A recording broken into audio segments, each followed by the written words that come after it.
17 അംഗങ്ങളും രാജിവെച്ചിരിക്കുന്നു. ഈ രാജിക്കത്ത്, രാജി തീരുമാനം മുഖ്യമന്ത്രിയെ മോഹൻലാൽ അറിയിച്ചിരിക്കുകയാണ്. എന്താണ് നമുക്കിപ്പോൾ കൊച്ചിയിൽ നിന്ന് നൽകാവുന്ന വിവരം? ഈ രാജിയിലേക്ക് നയിച്ച കാര്യങ്ങൾ. സ്മൃതി, പല വഴിക്ക് നിന്നായി അമ്പുകൾ ചെയ്തുകൊണ്ടിരിക്കുകയാണ്. അത് പലരുടെയും നെഞ്ചത്തേക്ക് തറയ്ക്കുന്ന ഒരു സാഹചര്യവും ഉണ്ടായിരുന്നു. അത് പ്രതിരോധിക്കാനാകാതെ ഇടറി വീഴുന്നു AMMയിലെ സംഘടനാ നേതാക്കൾ, ഭാരവാഹികൾ എന്ന് തന്നെ പറയേണ്ടി വരും. കാരണം എങ്ങനെയൊക്കെ പ്രതിരോധിക്കാൻ നോക്കിയിട്ടും അതിനി പ്രതിരോധിച്ചു നിന്നാലും സ്വാഭാവികമായും ഓരോരുത്തർക്കെതിരായിട്ട് വീണ്ടും ആരോപണങ്ങൾ വരാനുള്ള സാധ്യത അവർ മുന്നിൽ കാണുകയും ചെയ്തിരുന്നു. അതുകൊണ്ടുകൂടി തന്നെയാണ് ഒരു തടി തപ്പൽ എന്ന് തന്നെ വേണമെങ്കിൽ ഈ കൂട്ടരാജിയെ വിശേഷിപ്പിക്കുകയും ചെയ്യാം. കാരണം അധികാര സ്ഥാനങ്ങളിൽ ഇരിക്കുമ്പോൾ ചിലപ്പോൾ അതിന്റെ പേരിൽ ലക്ഷ്യം വെച്ച് ടാർഗറ്റ് ചെയ്തുള്ള ആക്ഷേപങ്ങൾ വന്നേക്കും. അതുകൊണ്ട് ഒഴിഞ്ഞു മാറി നിന്നാൽ ഒരു പക്ഷേ ഏൽക്കുന്ന പരിക്കിന്റെ തോത് കുറയുമെന്നുള്ളത് കൊണ്ടുകൂടി ആയിരിക്കണം ഒരു പക്ഷേ ഇത്തരമൊരു രാജി. അതിനപ്പുറത്തേക്ക് അതിൽ ധാർമ്മികതയോ അല്ലെങ്കിൽ ഈ ഉത്തരവാദിത്വം ഏറ്റെടുത്തുകൊണ്ടുള്ള ഒരു രാജി എന്നും പറഞ്ഞ് പരിശുദ്ധവൽക്കരിക്കാനും അതിനെ മഹത്വവൽക്കരിക്കാനും ആകില്ല എന്നുള്ളത് തന്നെയാണ് സ്മൃതി ഇതിൽ ഏറ്റവും പ്രധാനം. നേരത്തെ സൂചിപ്പിച്ചതുപോലെ സിദ്ദീഖ് വാർത്താ സമ്മേളനം വിളിക്കുന്നു, നിലപാട് പറയുന്നു, പിന്നാലെ സിദ്ദീഖിനെതിരെ ആരോപണമുയരുന്നു, പിന്നീട് താൽക്കാലിക ചുമതല ബാബുരാജിനെ എത്തിക്കുന്നു, ബാബുരാജിനെതിരെ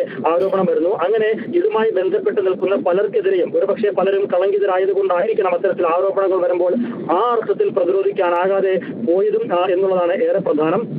ആ സാഹചര്യത്തിൽ ഇനി കൂടുതൽ തീരുമാനങ്ങൾ എടുക്കുകയും കൂടുതൽ പ്രഖ്യാപനങ്ങൾ നടത്തുകയും കൂടുതൽ നിലപാട് തുറന്ന് പറയുകയും ചെയ്തു കഴിഞ്ഞാലും സ്വാഭാവികമായും ഈ ആരോപണങ്ങൾ, ആക്ഷേപങ്ങൾ, വിമർശനങ്ങൾ, പരാതികൾ അത് നിലയ്ക്കാൻ പോകുന്നില്ല. ഒരുപക്ഷെ അതിന്റെ കാഠിന്യവും അതിന്റെ രൂക്ഷതയും വർദ്ധിക്കാനേ പോകുന്നുള്ളൂ. അത് പക്ഷേ പലർക്കെതിരെയും വലിയ രീതിയിൽ വന്ന പതിക്കാനുള്ള ഒരു സാധ്യതയുമുണ്ട്. അതുകൊണ്ട് ഇതിനെ കാണേണ്ടത് സ്വാഭാവികമായും ഇനി ആ അധികാര സ്ഥാനങ്ങളിൽ തൂങ്ങി നിന്നുകൊണ്ട് പ്രതികരിച്ചും നിലപാട് സ്വീകരിച്ചും നയങ്ങൾ പറഞ്ഞ് മുന്നോട്ട് പോയി കഴിഞ്ഞാൽ അത് ഇതിനേക്കാൾ വലിയ പരിക്കേൽക്കുന്നതിന് കാരണമാകും. അതുകൊണ്ട് നൈസായിട്ട് അങ്ങ് ഒഴിഞ്ഞു പോവുക എന്നുള്ളതാണ് ഉദ്ദേശിക്കുന്നത് എന്നത് തന്നെയാണ് മനസ്സിലാക്കുന്നത്. പക്ഷേ അതിന് സാങ്കേതികമായി പറയുന്ന കാരണങ്ങൾ അത് ധാർമ്മികമായ ഉത്തരവാദിത്തം ഏറ്റെടുക്കലും വീഴ്ച പറ്റിയെന്നുള്ള കുറ്റസമ്മതവും ഒക്കെയാണ്. അതൊരു പക്ഷേ മഹത്വവൽക്കരിക്കുന്നതിന് വേണ്ടിയുള്ള ഒരു നടപടിയുടെ ഭാഗം എന്നതിനപ്പുറത്തേക്ക് അതിലൊരു ധാർമ്മികതയും അതിലൊരു മാന്യതയും അതിലൊരു ഉത്തരവാദിത്തം ഏറ്റെടുക്കുന്ന ബോധവും ഒന്നും നമുക്ക് ചൂണ്ടിക്കാണിക്കാനാവില്ല. ഇപ്പോൾ ഈ ഹേമ കമ്മിറ്റിയിൽ പ്രതികരിക്കാതിരുന്നത് മാത്രമല്ല, നേരത്തെ തന്നെ പലതവണ ലൈംഗിക പീഡനം അടക്കമുള്ള വിഷയങ്ങളിൽ നൽകിയ പരാതികളോട് മുഖം തിരിച്ചു സംഘടന എന്ന ഗുരുതരമായ ആരോപണമാണ് സംഘടന നേരിടുന്നത്. അങ്ങനെ ഒരു പരാതിയും ലഭിച്ചിട്ടില്ല എന്ന പച്ചക്കള്ളമാണ് അന്ന് വാർത്താ സമ്മേളനത്തിൽ സിദ്ദീഖ് പറഞ്ഞത്. പക്ഷേ അതിനുശേഷം പരാതി നൽകിയ തീയതി അടക്കമുള്ള തെളിവുകളാണ് പിന്നീട് പുറത്തേക്ക് വന്നത്. ഒന്നും രണ്ടുമല്ല, നിരവധി പരാതികൾ അങ്ങനെ ലഭിച്ചിട്ടുണ്ട്. ആ പരാതികളൊക്കെ അവിടെ പരണത്ത് വെക്കുകയായിരുന്നു എന്നതിൻ്റെ തെളിവുകൾ പുറത്തു വരികയാണ്. അപ്പോൾ സ്ത്രീകളോടുള്ള അപ്രോച്ച് എന്താണ് എന്നുള്ള കാര്യം കൃത്യമാണ്. AMMA സംഘടന ഒരു പുരുഷാധിപത്യ സംഘടനയാണ്. സ്ത്രീകളെ രണ്ടാം തരക്കാരായി കാണുന്ന ഒരു സംഘടനയാണ്. അത്തരം പ്രതികരണങ്ങൾ പലപ്പോഴും പലരിൽ നിന്ന് നേരത്തെയും കണ്ടിട്ടുള്ളതാണ്. പക്ഷേ ഇപ്പോൾ നിർവാഹമില്ലാതെ പിരിച്ചുവിടുന്നു എന്നല്ലേ മനസ്സിലാക്കേണ്ടത്? അക്കാര്യത്തിൽ ഒരു സംശയവുമില്ല. നിവൃത്തി കെട്ടെടുത്ത ഒരു തീരുമാനമായി തന്നെ അതിനെ വിശേഷിപ്പിക്കേണ്ടി വരും. അത് തന്നെയാണ് നടന്നിരിക്കുന്നതും. അതിനപ്പുറത്തേക്ക് ഇനി ഒന്നും ചെയ്യാനില്ല എന്നുള്ളതാണ് ഏറെ പ്രധാനവും ഏറെ നിർണായകവും. ഒരു തടിതപ്പൽ തന്നെയാണ് ഇക്കാര്യത്തിൽ ഉണ്ടായിരിക്കുന്നത്. ഇനിയും അതിൽ നിലപാട് പറഞ്ഞ് മുന്നോട്ട് പോയി കഴിഞ്ഞാൽ അത് വലിയ പരിക്കുണ്ടാകുമെന്നുള്ളതാണ് ഏറെ പ്രധാനം. എന്ന് മാത്രമല്ല, പരാതി ലഭിച്ചിട്ടില്ല, പരാതി ലഭിച്ചാൽ വലിയ വിപ്ലവങ്ങൾ ഉണ്ടാക്കുമെന്നൊക്കെ പ്രസംഗിച്ച് നടന്നവർക്ക് മുന്നിൽ കിട്ടിയ പരാതികളിൽ അവർ എന്ത് നിലപാടെടുത്തു എന്നൊരു ചോദ്യം ഉത്തരം നൽകാനാകാതെ മുന്നിൽ നിൽക്കുന്നുണ്ട്. എന്ന് മാത്രമല്ല, ഇനി അതിൽ ഒരു യോഗം ചേർന്നാലും മീറ്റിംഗ് ചേർന്നാലും അതിൽ ഇനി എന്ത് നടപടി സ്വീകരിക്കുമെന്നുള്ളതൊക്കെ ഏറെ പ്രധാനവുമാണ്. അങ്ങനെ ഒരു പരാതിയിൽ നടപടി സ്വീകരിച്ചു എന്ന് പ്രഖ്യാപിച്ചു കഴിഞ്ഞാൽ സ്വാഭാവികമായും പിന്നാലെ മറ്റ് പരാതികളും വരാനിരിക്കുകയാണ്. അല്ലെങ്കിൽ പൂഴ്ത്തിവെച്ച പരാതികൾ പലതും വെളിച്ചം കാണുകയും ചെയ്യും. സ്വാഭാവികമായും അങ്ങനെയൊക്കെ പോകുമ്പോൾ അത് കൂടുതൽ പ്രതിസന്ധിയിലേക്ക്, കൂടുതൽ ഗുരുതരമായ സാഹചര്യങ്ങളിലേക്ക് കൊണ്ടെത്തിക്കുമെന്നുള്ള ഉറച്ച ബോധ്യത്തിന്റെ അടിസ്ഥാനത്തിലുള്ള ഒരു ഒഴിഞ്ഞു മാറൽ തന്നെയാണ്, അല്ലെങ്കിൽ ആ തരത്തിലുള്ള ഒരു രാജി തന്നെയാണ്, പിരിച്ചുവിടൽ തന്നെയാണ് ഇപ്പോൾ. ഇപ്പോൾ 2 മാസത്തിനുള്ളിൽ പൊതുയോഗം കൂടി പുതിയ ഭരണസമിതിയെ തെരഞ്ഞെടുക്കുമെന്നുള്ള വിവരങ്ങൾ കൂടിയുണ്ട്. ഇപ്പോൾ ധാർമ്മികമായ ഉത്തരവാദിത്തം മുൻനിർത്തിക്കൊണ്ട് രാജിവെക്കുന്നു നിലവിലെ എക്സിക്യൂട്ടീവ് കമ്മിറ്റി. ഇപ്പോൾ ഒരു അഡ്ഹോക് കമ്മിറ്റി താൽക്കാലികമായി തുടരും. കൈനീട്ടം പോലുള്ള വിഷയങ്ങളിൽ തീരുമാനം കൃത്യമായി എടുത്തു പോകേണ്ടതുള്ളത് കൊണ്ട് പൂർണ്ണമായി അങ്ങനെ പിരിച്ചുവിടുക സാധ്യമല്ല. അതുകൊണ്ട് അഡ്ഹോക് കമ്മിറ്റി തുടരും. പക്ഷേ 2 മാസത്തിനുള്ളിൽ പുതിയ ഭരണസമിതിയെ തിരഞ്ഞെടുക്കുമെന്നടക്കമുള്ള കാര്യങ്ങളാണോ ഇപ്പോൾ ഈ കൂട്ട രാജിക്ക് ശേഷം പുറത്തു വരുന്ന വിവരം?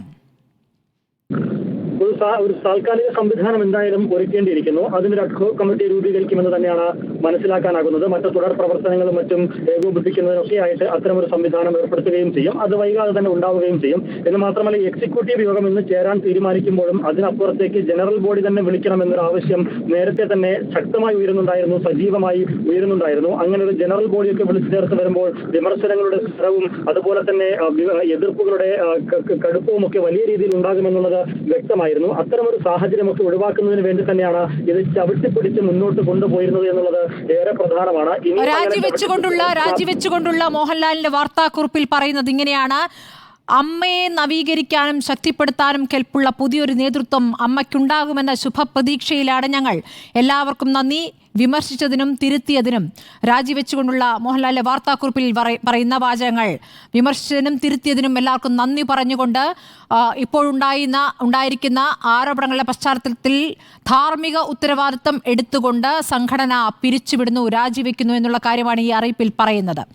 അല്ലമീൻ, ഇങ്ങനെയാണോ നവീകരിക്കേണ്ടിയിരുന്നത് എന്നൊരു ചോദ്യം നമുക്ക് മറുത്ത് ചോദിക്കേണ്ടി വരും സ്മൃതി. കാരണം അങ്ങനെ നവീകരിക്കാനും അതിനെ പുതുക്കാനും അതിനെ കൂടുതൽ ഊർജ്ജസ്വലതയോടെ കൂടി സംഘടനയെ നയിക്കാനും ഒക്കെയുള്ള അവസരങ്ങൾ പലപ്പോഴായി പല ഘട്ടങ്ങളിലായി ലഭിച്ചതാണ്. പല സാഹചര്യങ്ങൾ അതിന് ഒരുങ്ങി വന്നതാണ്. അപ്പോഴൊന്നും നവീകരണത്തിന്റെയോ അല്ലെങ്കിൽ ഒരു പുനരുദ്ധാരണത്തിന്റെയോ ചിന്തയില്ലാതിരുന്ന ആളുകളാണ് ഇപ്പോൾ നിൽക്കക്കള്ളിയില്ലാതെ അത്തരമൊരു കാരണം പറഞ്ഞതിൽ നിന്ന് ഒഴിയുന്നത് എന്നുള്ളത് തന്നെയാണ് ഏറെ പ്രധാനം. ഏതായിരുന്നാലും അത്തരത്തിൽ ഞാൻ നേരത്തെ സൂചിപ്പിച്ചതുപോലെ ധാർമ്മികത അവകാശപ്പെടാനും ഉയർത്തിപ്പിടിക്കാനും അത് ചൂണ്ടിക്കാണിക്കാനും ഒക്കെ അത് സാങ്കേതികമായി അതൊക്കെ അങ്ങനെ പറയാമെങ്കിലും ചൂണ്ടിക്കാണിക്കാമെങ്കിലും അതിനപ്പുറത്തേക്ക് യഥാർത്ഥ വസ്തുത എന്താണ് എന്നുള്ളത് നാട്ടുകാർക്ക് മുഴുവൻ അറിയാവുന്നതാണ്, പൊതുസമൂഹത്തിന് മുഴുവൻ അറിയാവുന്ന വസ്തുതയുമാണ്.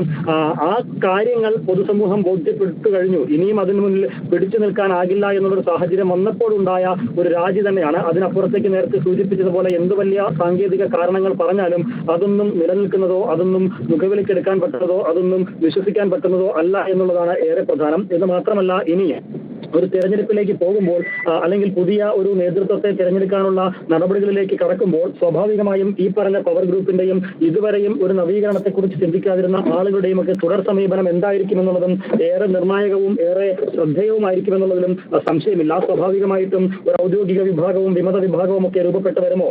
WCC ഒക്കെ ഇനി എത്രത്തോളം പരിഗണിക്കും? അവർക്കൊക്കെ ഇനി തെരഞ്ഞെടുപ്പിൽ ഒരു പ്രാമുഖ്യം ഉണ്ടാകുമോ? ഒരു തെരഞ്ഞെടുപ്പിലേക്ക് പോയി കഴിഞ്ഞാലും അത്തരക്കാർക്ക് അല്ലെങ്കിൽ ഈ വിമതസ്വരം ഉയർത്തി നിൽക്കുന്ന ആളുകൾക്ക് അവർക്ക് കൃത്യമായി അവരുടെ ഒരു ശബ്ദം അവിടെ ഉയർത്താനാകുമോ എന്നുള്ളതൊക്കെ ഒരു പ്രധാനപ്പെട്ട ചോദ്യമാണ്.